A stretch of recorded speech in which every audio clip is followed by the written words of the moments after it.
नमस्कार, seat scanner में आपका स्वागत है। मैं हूं राकेश रंजन। सीट स्कैनर में हम बिहार विधानसभा की 243 सीटों को बारी बारी से स्कैन कर रहे हैं।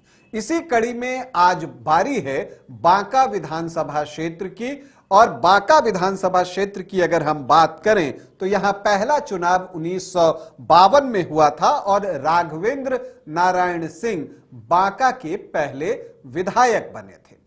शुरुआती सालों में अगर आप देखें तो आपको दिखेगा कि यहां कांग्रेस का जो है एक प्रभाव था और मजबूत इंपैक्ट जो है वो साफ साफ नजर भी आता था चुनाव परिणाम में भी। 1985 तक कांग्रेस मेन फ्रेम में रही। 1986 में जो बाई इलेक्शन हुआ तब वो दूसरे स्थान पर रही, लेकिन फिर इसके बाद उसका जो है मुख्य मुकाबले से एग्जिट हो जाता है और उस जगह को आरजेडी आकर, पहले जनता दल और बाद में आरजेडी आकर भर देता है। तो यही सब कुछ आपको बांका विधानसभा क्षेत्र में दिखता है। कुल 20 चुनाव अब तक बांका में हुए हैं, जिसमें उपचुनाव भी शामिल हैं, जिसमें कांग्रेस को 7 बार कामयाबी मिली है, बीजेपी भी 7 बार इस सीट को जीतने में सफल रही है, तो आरजेडी को 2 बार सफलता हाथ लगी है। जनता दल, जनता पार्टी, भारतीय जनसंघ और स्वतंत्र पार्टी एक एक बार चुनाव जीतने में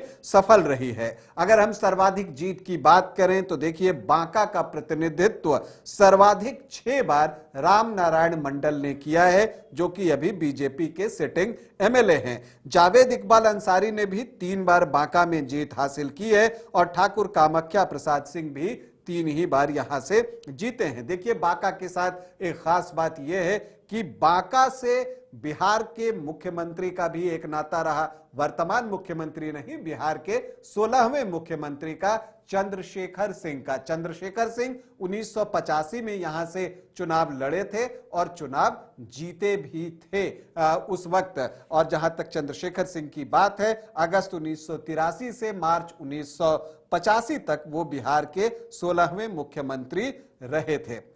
अब अगर हम यहाँ के चुनावों की बात करें और 2010 से जो चुनाव हुए हैं तो उपचुनाव मिलाकर कुल 4 चुनाव हुए हैं। 2010 में आरजेडी के जावेद इकबाल अंसारी ने जो है वो बीजेपी के राम नारायण मंडल को शिकस्त दे दी थी 2410 वोटों से। लेकिन फिर जावेद इकबाल अंसारी का इस्तीफा आता है क्योंकि वो आरजेडी से निकलकर नीतीश कुमार के समर्थन में आते हैं, तो बाई इलेक्शन करवाना पड़ता है। उस बाई इलेक्शन में राम नारायण मंडल चुनाव जीत जाते हैं, लेकिन एक कांटे का मुकाबला आरजेडी से हुआ था। सिर्फ 711 वोटों की जीत थी वहां पर बीजेपी के लिए। उनके सामने इकबाल हुसैन अंसारी चुनावी मैदान में थे। 2015 में राम नारायण मंडल एक बार फिर से जीत हासिल करते हैं। इस बार जो है 3730 वोटों की जीत उनको मिली थी, क्योंकि 2015 में महागठबंधन बन चुका था, तो जो जेडीयू के वोट थे वो उस तरफ शिफ्ट हो गए थे आरजेडी कांग्रेस की तरफ से। और तब जो है जफरुल होदा जो हैं वो आरजेडी के कैंडिडेट थे, तो 3730 वोटों की जीत राम नारायण मंडल के लिए।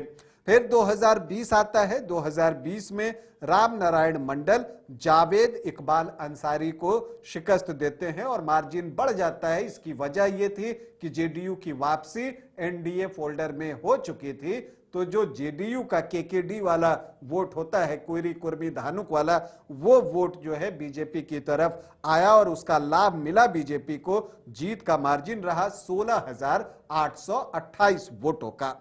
अब सवाल उठता है कि इस बार क्या कुछ होगा, ये एक सवाल सबके दिल में है। तो देखिए बीजेपी से तो राम नारायण मंडल का दावा मजबूत बनता है, हालांकि उम्र उनके आड़े आ सकती है उम्मीदवारी के, क्योंकि उनकी उम्र 72 साल के आसपास हो गई है। तो अगर 75 का एक मार्का लिया जाए तो उस हिसाब से हो सकता है कि उनके टिकट के लिए पार्टी सोचे, लेकिन लगता ऐसा ही है कि एक बार फिर से राम नारायण मंडल पर ही पार्टी विश्वास करेगी। हालांकि दिगंबर मंडल, जिनको कि आदर्श मुखिया और बिहार का पुरस्कार मिला, वो भी दावेदारों की लिस्ट में हैं, लेकिन वो भी कहते हैं कि हमारे विधायक जो अभी हैं वो पूरी तरह से स्वस्थ हैं और वो काम कर सकते हैं। जहां तक आरजेडी की बात है तो डॉक्टर जावेद इकबाल अंसारी का तो नाम आता ही है।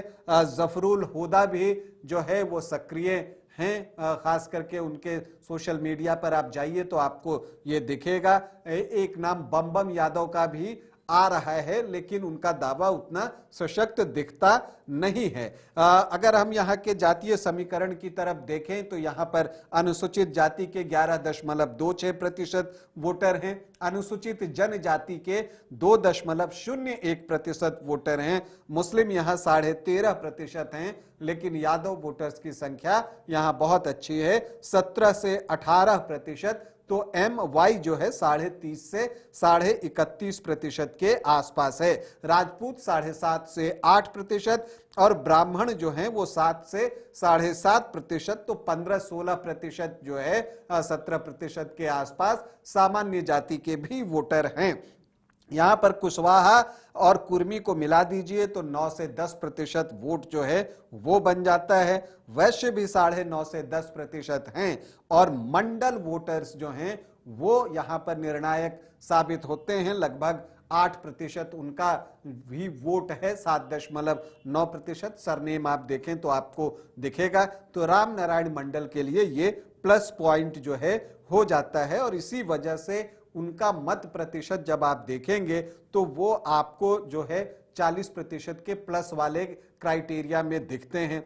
लेकिन ये भी चीज है कि यहां पर कई अवसरों पर आरजेडी को भी जो है जीत मिली है। 2 बार आरजेडी भी चुनाव जीतने में सफल रहा है, 2010 में, और उससे पहले अगर आप देखिए तो आपको फरवरी 2005 में भी जावेद इकबाल अंसारी यहां से जीते थे। दोनों जीत जो है जावेद इकबाल अंसारी के ही नाम से हैं। तो देखना है आरजेडी यहां राम नारायण मंडल के खिलाफ किसे प्रत्याशी बनाती है। जो झारखंड के मंत्री हैं संजय यादव, उनका भी ये क्षेत्र है, वहां पर वो भी जो है सपोर्ट करते हुए दिखते हैं आरजेडी को। क्या कुछ होता है ये आने वाले वक्त में पता चलेगा, लेकिन बांका में एक रोचक मुकाबला हम सब का इंतजार कर रहा है। अभी के लिए इतना ही, इजाजत दें, नमस्कार।